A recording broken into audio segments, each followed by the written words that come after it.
My name is Mariam Al Hassan. I am 34 years old.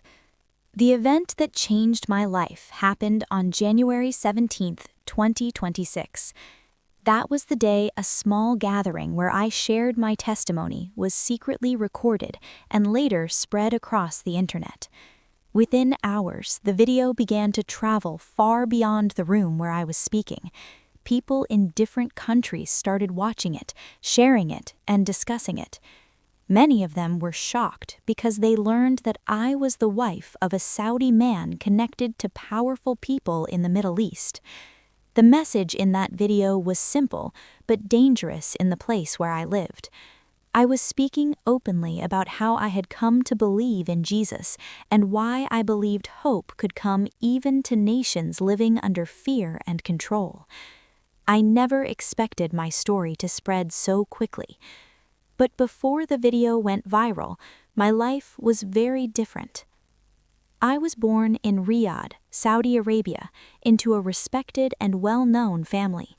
My father worked as a senior administrator in a government ministry, and my mother came from a family that valued education and honor. From a young age, discipline and reputation were very important in our home. My parents worked hard to give me a good education. I attended a private school where I studied languages, history, and politics. Later, I went to King Saud University, where I studied international relations. Many people expected that I would one day work in diplomacy or government service. During my years at the university, I lived a life that looked successful from the outside. I had friends, opportunities, and the respect of many people around me. Yet deep inside, I often felt that something was missing. After finishing my studies, I married Faisal, a businessman whose work connected him with political advisors and leaders in several countries in the region. My husband traveled often between Saudi Arabia and other places, including Iran, where he worked with people involved in economic discussions and regional cooperation. Because of his connections, our life was comfortable. We lived in a large home, attended formal events, and met people who held influence and power. From the outside, it looked like a life many people would dream of. But behind that comfortable life, there was also pressure. In families like ours, reputation is everything.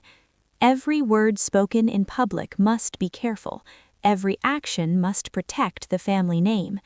People watch closely, and even small mistakes can create serious consequences.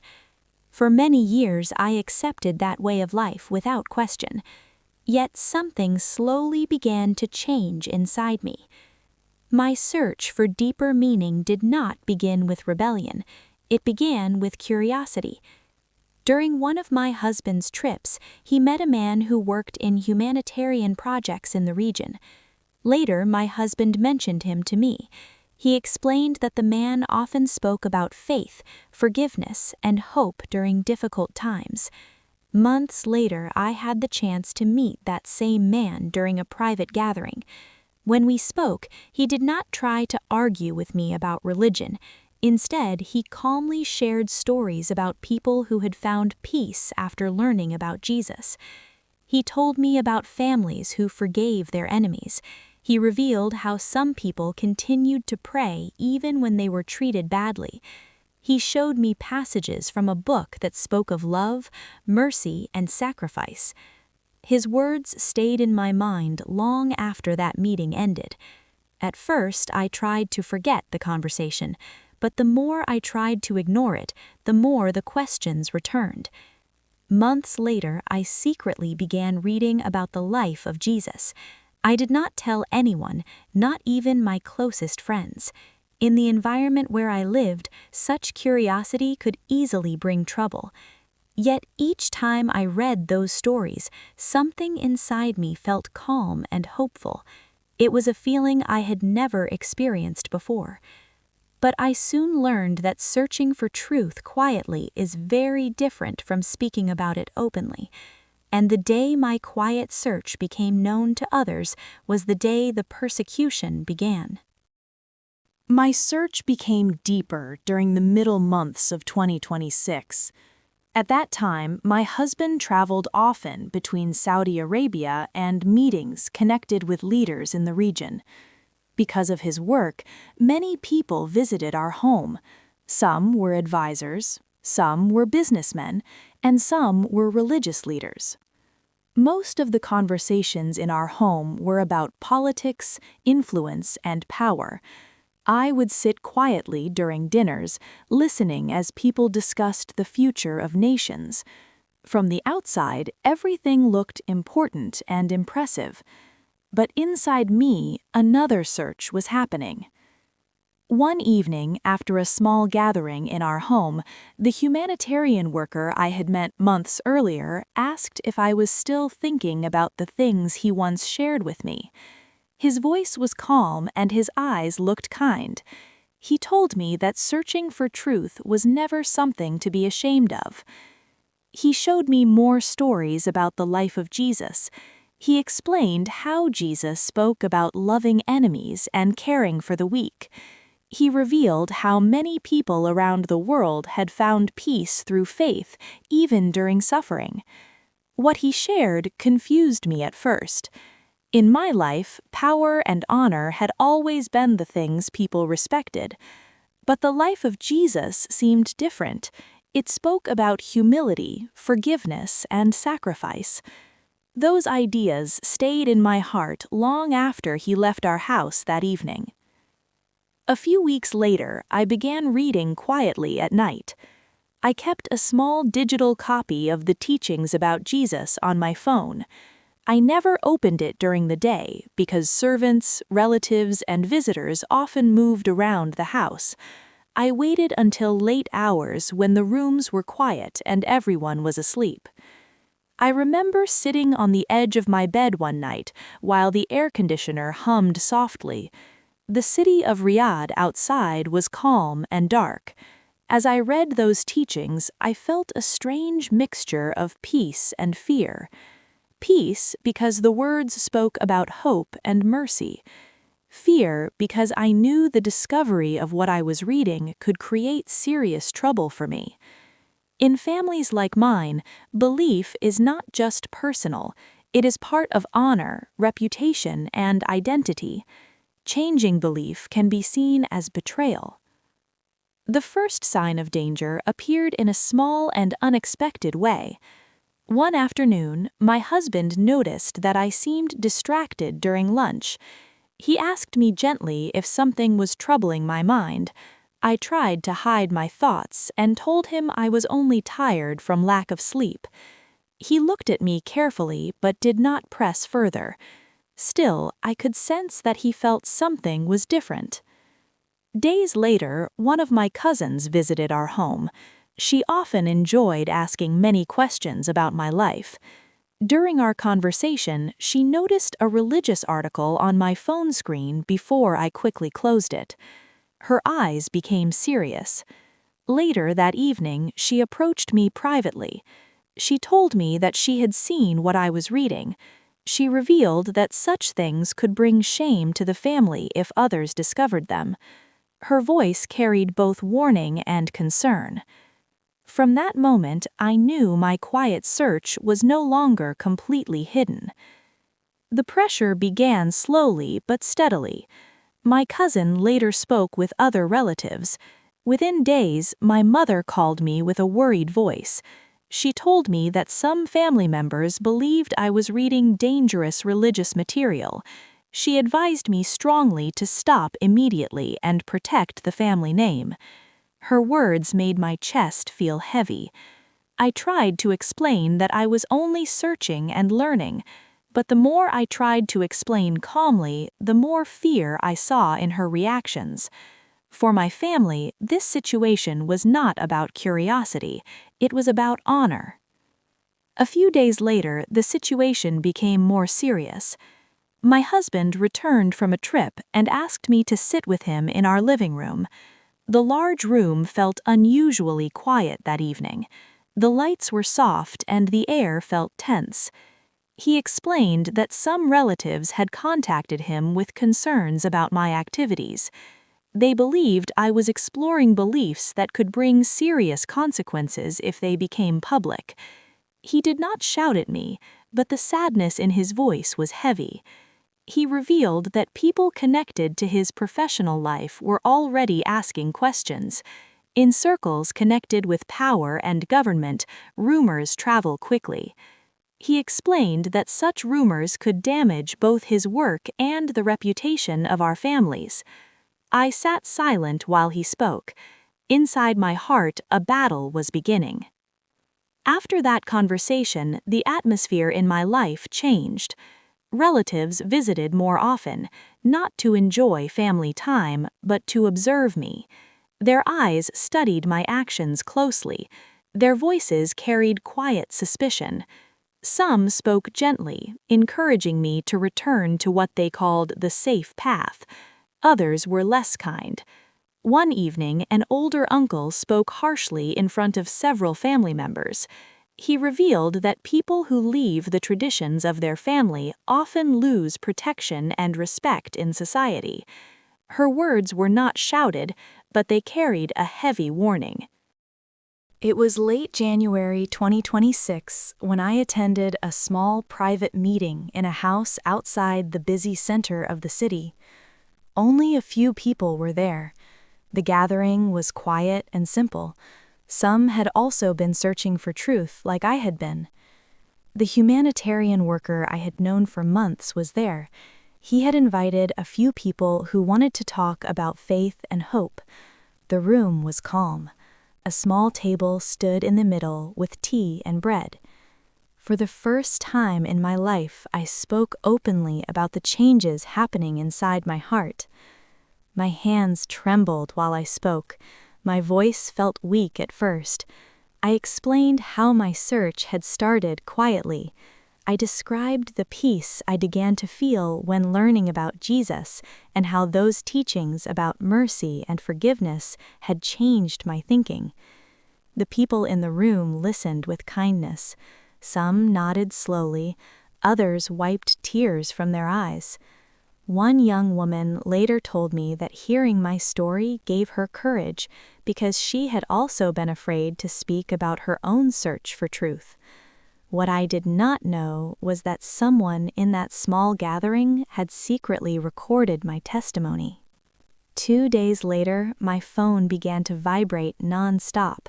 Messages started arriving from people I had not spoken with in years. Some were shocked, some were confused, a few were angry. The recording had been shared online.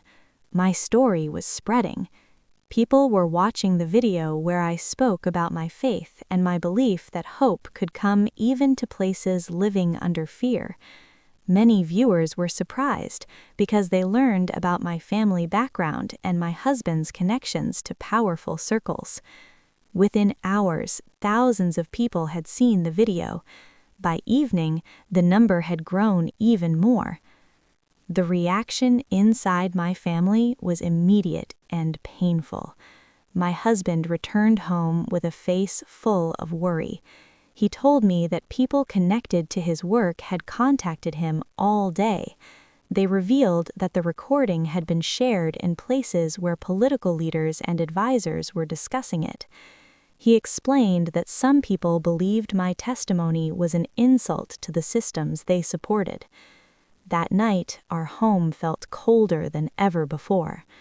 Relatives called repeatedly. Some spoke with fear, others spoke with anger. A few even warned that my actions could bring serious danger to the family. The peaceful life I once knew had suddenly become a place of tension and suspicion.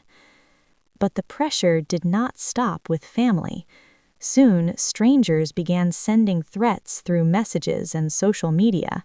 Some wrote that people who speak openly about such beliefs should face punishment. Others told me that I had shamed my culture and my nation.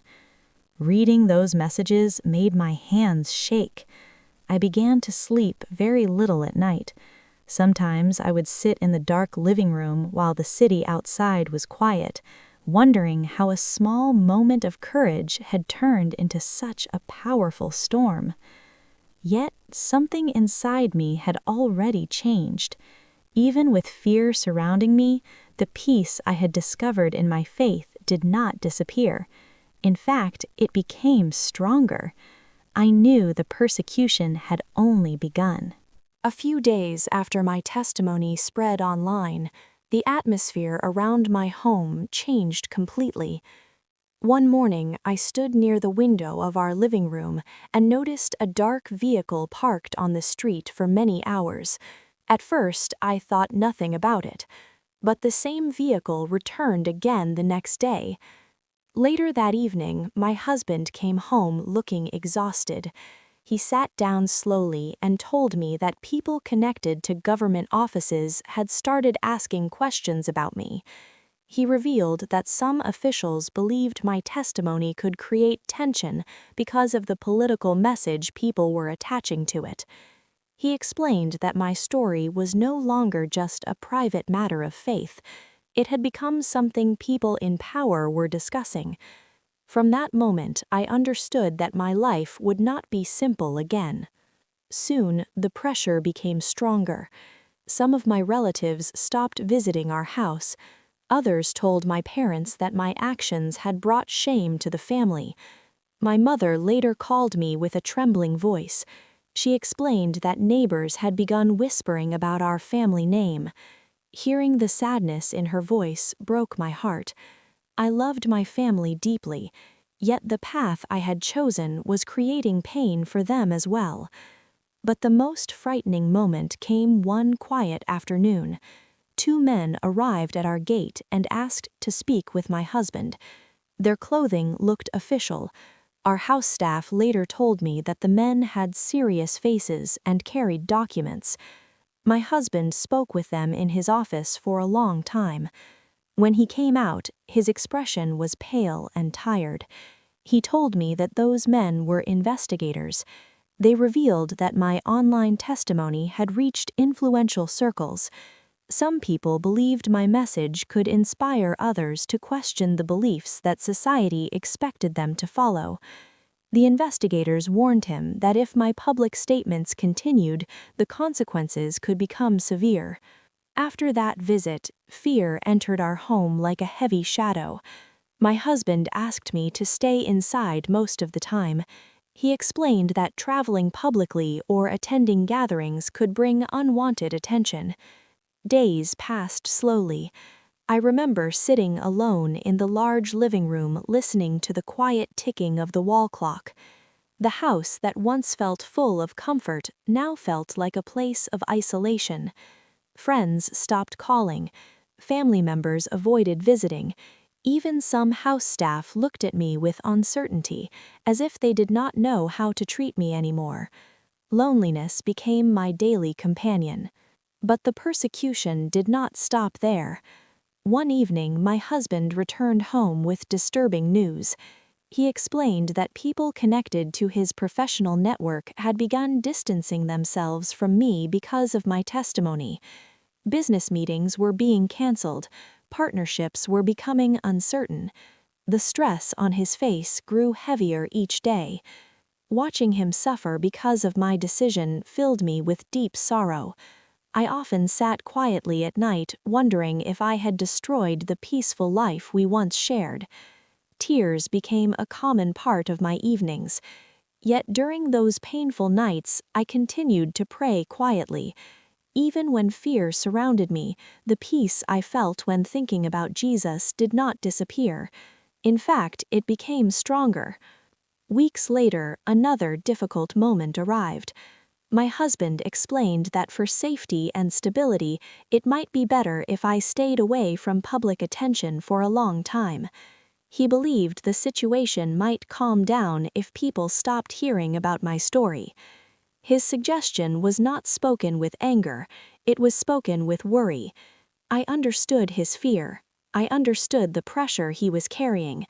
But inside my heart, I also knew something important.